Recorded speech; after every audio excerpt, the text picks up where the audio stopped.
As the coronavirus sweeps the world, turning off most of the global economy's lights, it is reshaping international relations. Tensions are mounting between China and the U.S., and the war of words between the world's two biggest economies seems to intensify. Meanwhile, change is also taking place elsewhere in the global order. So how is this pandemic reshaping our world?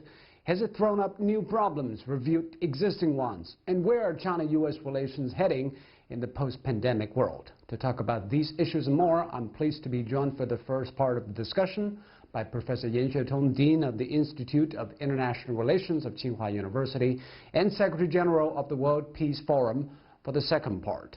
I'll be joined by Professor Steven Sestanovich at the School of International and Public Affairs at Columbia University. That is our topic. This is Dialogue. I'm Zhou Yue.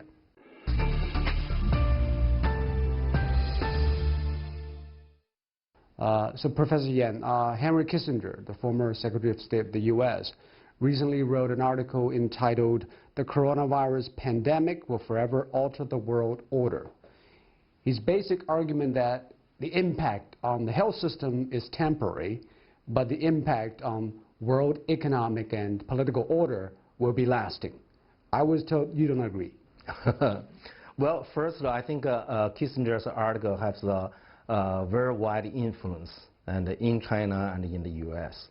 Well, personally, I think he regarded the impact of the pandemic issue as the World War II. It's not appropriate. And actually, the pandemic crisis is different from the World War II. World War II is a war between two groups of countries. So through the war, they can destroy some countries, like Japan and Germany. They are totally destroyed by the war. But the pandemic crisis cannot destroy any country. And no matter China or the U.S., even a small country, and you cannot destroy them by this pandemic, because the death rate of the pandemic is, by now, is not higher than 5%. So you cannot imagine that because of a loss of the 5% of the population, the country will totally ruined. That's impossible. But they will undermine their economy. No, they undermine some countries' economy, but actually this kind of damage cannot change the world that much, like the World War II. For instance, the economic crisis in the 1920s, and people believe that today the economic damage caused by the pandemic and similar like that time. But then, is there any country totally destroyed by the crisis, economic crisis in the 1920s? No. The countries survived that. But what will be the impact on the world economic and political order? Okay, first, and there's no country will be totally damaged, ruined by the pandemic crisis. Second, and the pandemic issue cannot change international configuration. That means it cannot change the power structure among the major powers. It's not like World War II. The power structure among major powers totally changed from the multipolarity to the bipolarity. This time, the bipolarity power structure will continue. Second, the World War II changed the major powers' relations. And this time, the pandemic didn't change the strategic relations among the major powers. Do you agree that this pandemic actually exacerbated the situation of a leaderless, orderless world? I would argue that actually we are moving toward a world without leadership. And people already argue that after the decline of American leadership, it's hardly to expect it. Any country provide a kind of leadership like what U.S. did during the period of post-Cold War. That's impossible. Why can't China fill the void? Because that kind of leadership must be based on unipolar structure. If China is not the only superpower in the world, that's impossible. That means China do not have that capability to provide a leadership.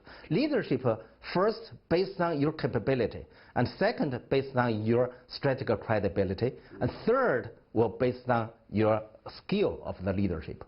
By now, I don't think China has this material capability or the base for provide a global leadership for the world. Okay, let's come back to China-U.S. relations. The U.S. government has changed its rhetorics towards China over the course of this pandemic. In the beginning, President Trump praised China's anti-coronavirus efforts, saying China was handling it pretty well. Then it's ratcheting up its rhetorics of criticism and accusations. What do you make of the response from the American government on China's response? Well, I think as soon as Trump came to power, and in 2019, I said that Trump is not a strong leadership. Trump is a weak leadership. It's not because he's not tough enough, because he's too tough and to insist on wrong policies. So that's why he undermines America's international leadership. And in the pandemic, he continued to undermine the Americans' leadership further. And my understanding, his response to this pandemic crisis is really reflect, and his leadership is weak, it's not strong. Why do you say that? Because Trump has been saying, I've been wrong on all the calls. Okay. Generally speaking, and in dealing with the crisis, it requires leadership have what? It's a prompt judgment and decision. So in front of a crisis, it requires a quick response. So this time you can see, Trump hesitated to make any decision. So just what you said, that he shifted back and forth, because he hesitated to make a decision. That shows his weakness in dealing with a crisis. But as a result, it has brought about a lot of tit-for-tat exchanges between the two governments. And what do you suggest the Chinese government's reacting to those kind of accusations from the U.S. saying, well, this is a Chinese virus, you should pay the world for what has been damaged? Well, first, I think this kind of conflicts will escalating in the future. I don't think it will stop here or become diluted or becomes unimportant. And it seems to me it will become worse and worse. And the second, I will say that, and if you ask me what we should do in front of the Americans' accusation about China's policy, I think we should respond in a diplomatic way, and shows our diplomatic capability. That means when they use a very rude language to launch the diplomatic war, we should respond with very moderate and widely accepted and widely appreciated diplomatic languages, rather than to respond in, like you use the term, tit-for-tat, the same language. And you know, in terms of diplomacy, the language is very important. You said that this is an era of bipolar world. What do you mean by bipolar world, and how it will evolve down the road? Bipolarity refers to a kind of international configuration with two superpowers. And these two countries have a comprehensive national capability, much larger than the other major powers. And so if you look at today, only China and the U.S. and have the GDP and over 10 trillion. All of the other countries, even the third of the Japan, and is around and half trillion, right? And like that. And if you compare the military budget, China and the U.S. are the only two countries spend military over 100 billion. So nowadays, if you cannot find a third country have the similar and material capability, so the world is bipolar.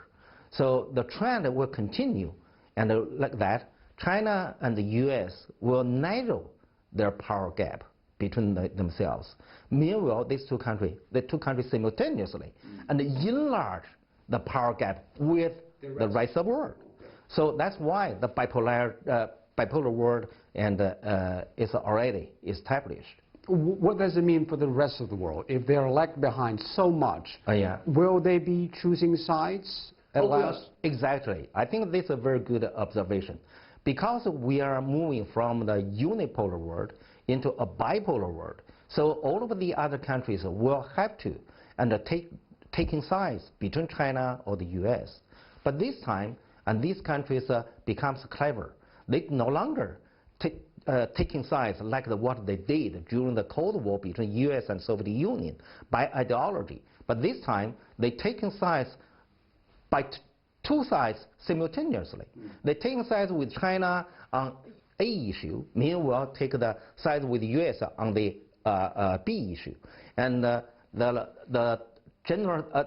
most typical thing is that, and taking sides with China on economic cooperation and taking sides with the U.S. For security cooperation. This time, just now you mentioned, even during the anti-pandemic work, they're taking sides. We call it hedging, what they do.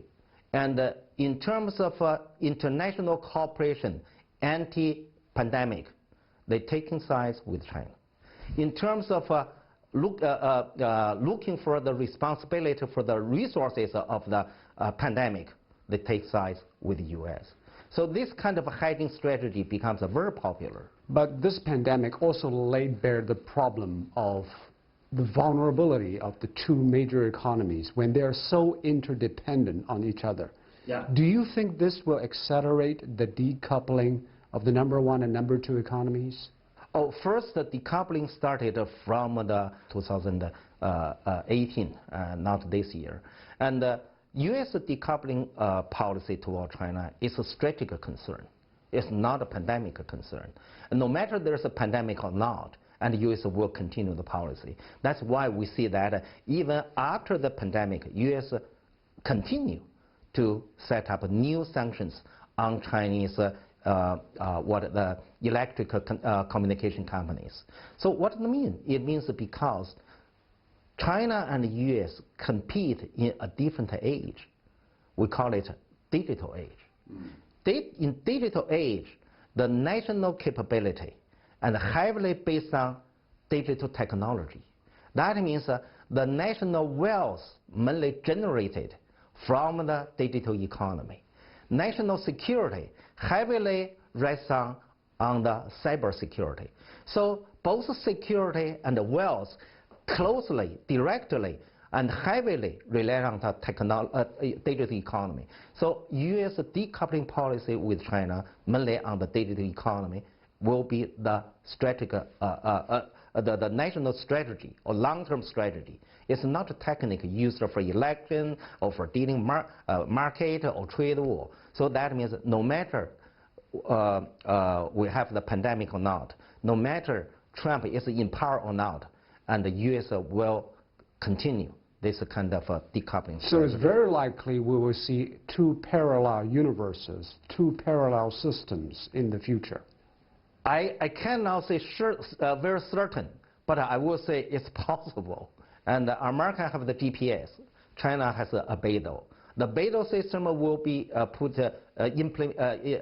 totally implemented and by this year. And then you already find the internet becomes already segmented. And so in the future, and the U.S. is now working on its own 5G technology, different technology from the Huawei. So there are two 5G systems also possible. So that's why the UN Secretary Guterres had last year, he said that now we are facing two bipolar world with the two separated and digital systems. Well, thank you very much. Thank you. On that realistic note, thank you, Professor Yan.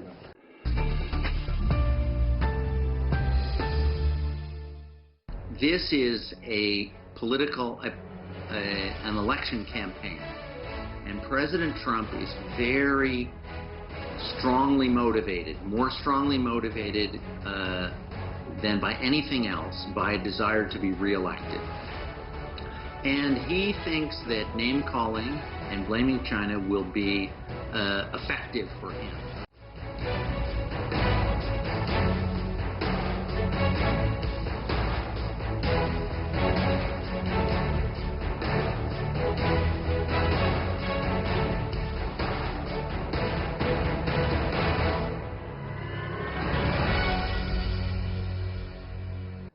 Welcome back. Now I'm honored to be joined by Professor Steven Sestanovich at the School of International and Public Affairs at Columbia University. He was an ambassador at large and special advisor to the Secretary of the new independent states in the U.S. State Department. Steven, first of all, what is your assessment of Trump's handling of the coronavirus crisis so far? Well, I think anyone can see that it's been quite inadequate. He has not had a timely policy. He's not had a coordinated approach, either domestically or internationally.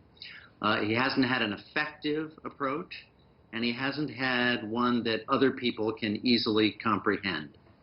I'm not sure whether that has had a big impact on why the death toll in particular, has been so high, but it has certainly added to the confusion and uncertainty.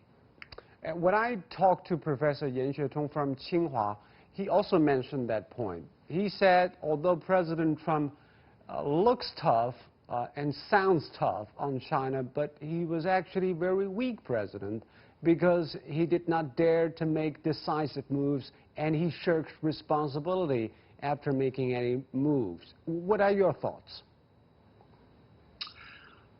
Well, I think that's broadly speaking true of his policies. They're often contradictory.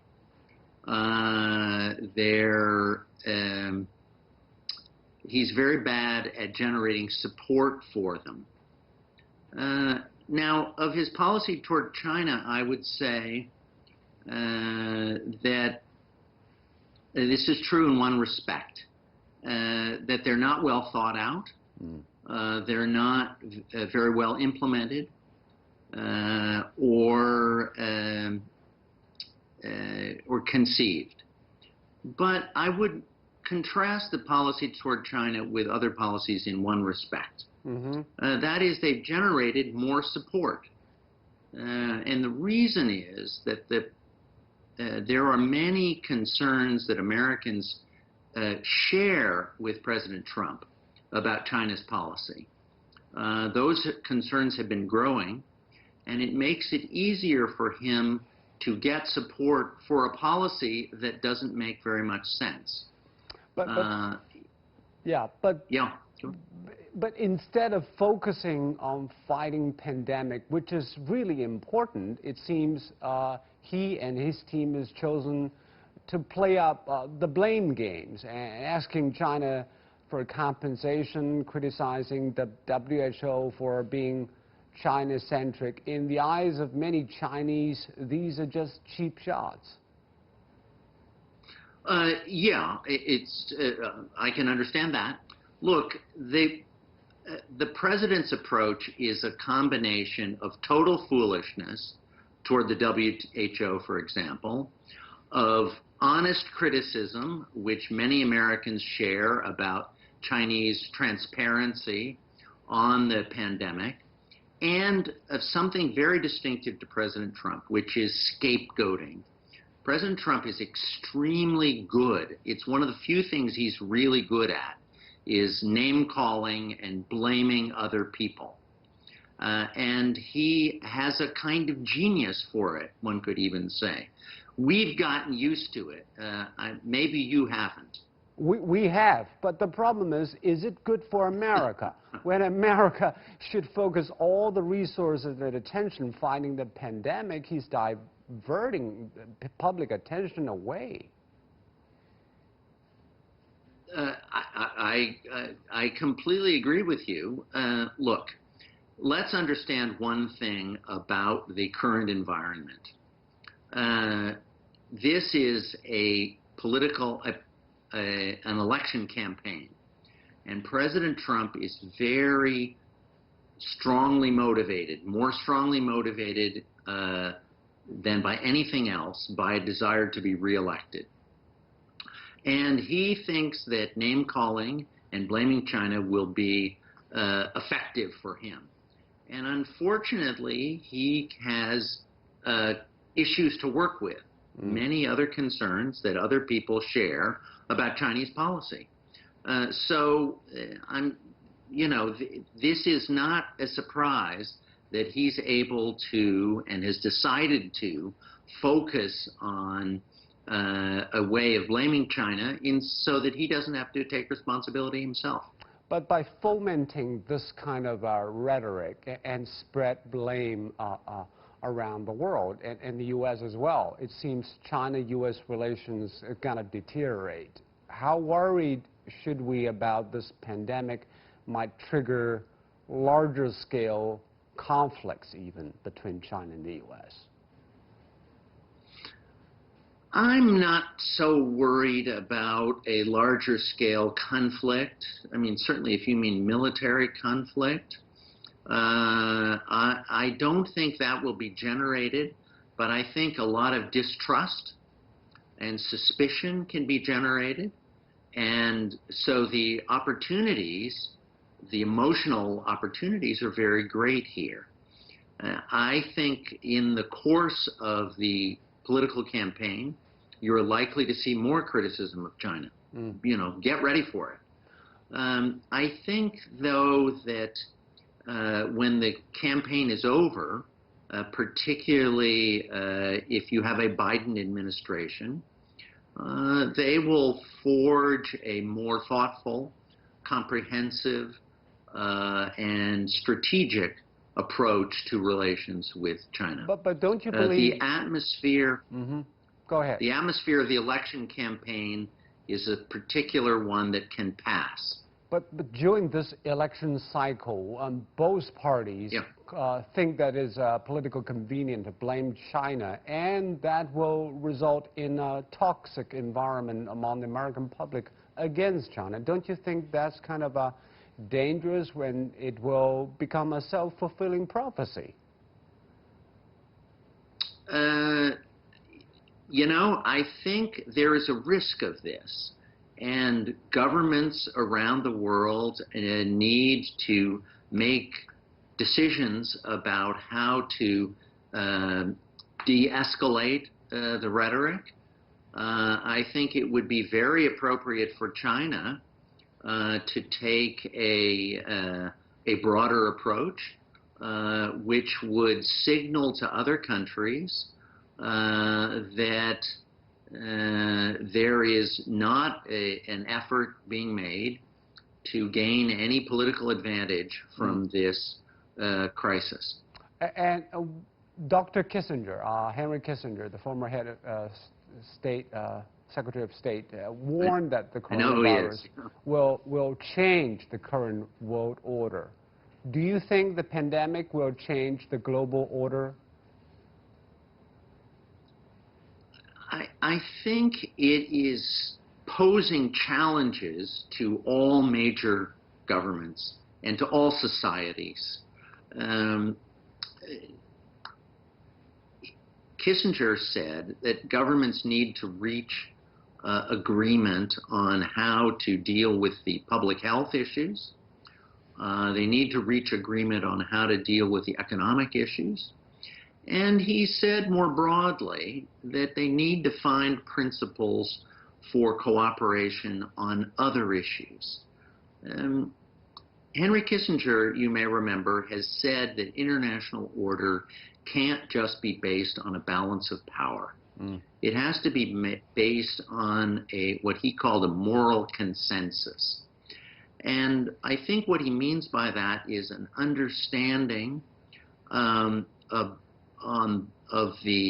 how to work together and even how to organize society and deal with problems that all countries face. Isn't that exactly the problem, Stephen, that Trump and his administration does not have a moral consensus with the rest of the world, even some Western allies, on whether international cooperation counts?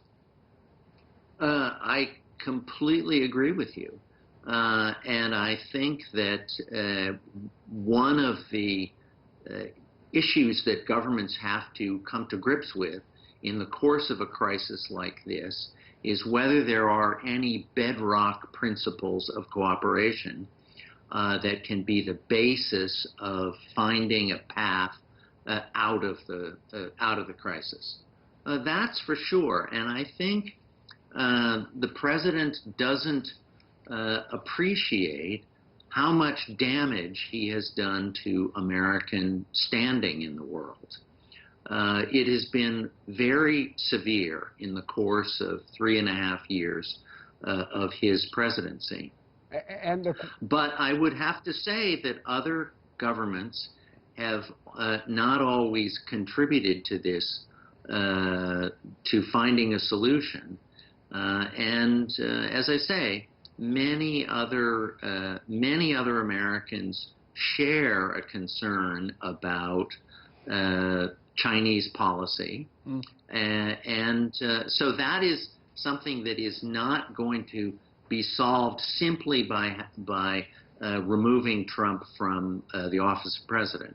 There has to be a deeper dialogue of the sort that Kissinger always encourages. He's always in favor of deeper dialogue between the two governments about what the character of their relationship will be going forward. But Professor Yan Xuetong also mentioned that point because he said America obviously is not willing to play as a leader at the moment, and China is not ready, does not have the capability yet. So a leaderless world is very uncertain and menacing.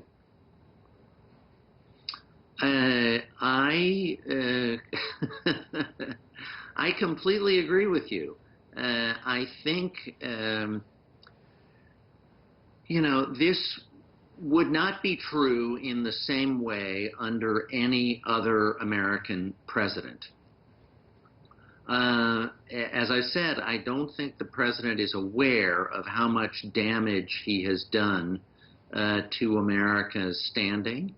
I think American friends abroad and observers who think that it's impossible to alter or reverse this kind of strategy are mistaken. I think a new president next year will actually find it not so difficult to restore relations with American allies and friends and partners. I don't think it will be difficult for a Biden administration, for example, to rejoin the climate talks, to rejoin the Iran agreement, to participate in the ways that American presidents have in the past in international affairs. I do think that the relationship with China will be an extremely complex one. Okay. And it will be one of the hardest issues for a new administration to grapple with, because it's not simply a case that you can move to back to simply have a kind of restoration of previous policies. Yeah. It's definitely got to be more complicated down the road. Well, we are running out of time. Course. Thank you very much, Stephen. Yeah. Thank you. A pleasure. And you've been watching Dialogue here on CGTN. I'm Joe in Beijing. Thanks so much for watching. Goodbye.